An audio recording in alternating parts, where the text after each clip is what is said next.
Sau chiến thắng vang dội tại Quy Nhơn, Tây Sơn lập tức thu quân, chỉnh đốn binh mã, chuẩn bị cho cuộc Nam tiến. Các đạo quân chủ lực thủy, bộ và tượng binh đã vào vị trí, sẵn sàng chờ lệnh xuất chinh. Năm 1777, 3 vạn quân Tây Sơn chia hai đạo thủy, bộ do Nguyễn Nhạc và Nguyễn Huệ chỉ huy, cuồn cuộn tiến vào Gia Định.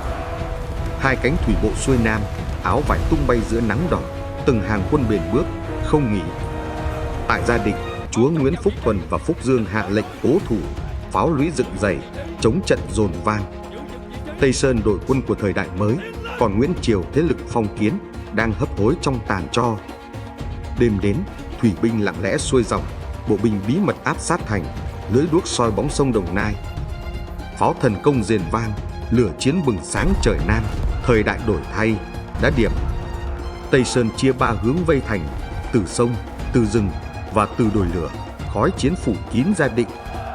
Đêm trước báo lửa, Nam Bộ nín thở, chờ cơn cuồng phong trút xuống thành Gia Định. Gia Định, tháng 3 năm 1777, trời đất đỏ rực, lửa chiến nuốt trọn miền phồn hoa Nam Hà.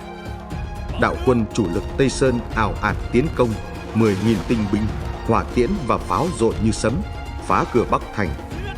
Chúa Nguyễn Phúc Thuần tung 5.000 kỵ binh phản kích, quyết chặn thế cuốn trôi như bão lửa. Nhưng Tây Sơn đã bày sẵn thế trận, một mũi nghi binh chính diện, một cánh tập hậu, khép gọng kìm, vây Gia Định. Giữa mưa và khói, chống trận dội vang, đất trời Nam Bộ rung chuyển dưới bước chân áo vải. Pháo binh Tây Sơn gầm thét, tường thành Gia Định nổ tung, bộ binh tràn vào như thác lũ. Quân Nguyễn tan vỡ, Phúc Dương bị bắt, Phúc Thuần tháo chạy, Gia Định thất thủ. Lần đầu trong sử Việt, Tây Sơn làm chủ Nam Bộ, nhưng khói chiến chưa tan, cơn bão lớn đang tới.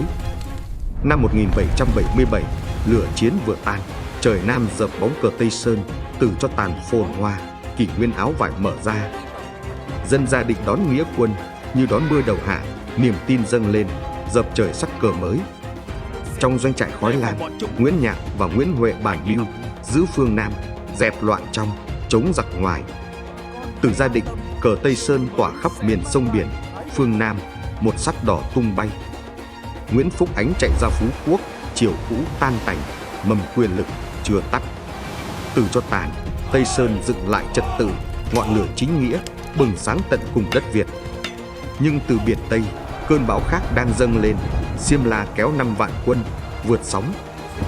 Rạch Gầm Xoài Mút, nơi Nguyễn Huệ viết nên huyền thoại thủy chiến thế kỷ 18. Đón xem bản hùng ca đất Việt trong series Tây Sơn áo vải cờ đảo.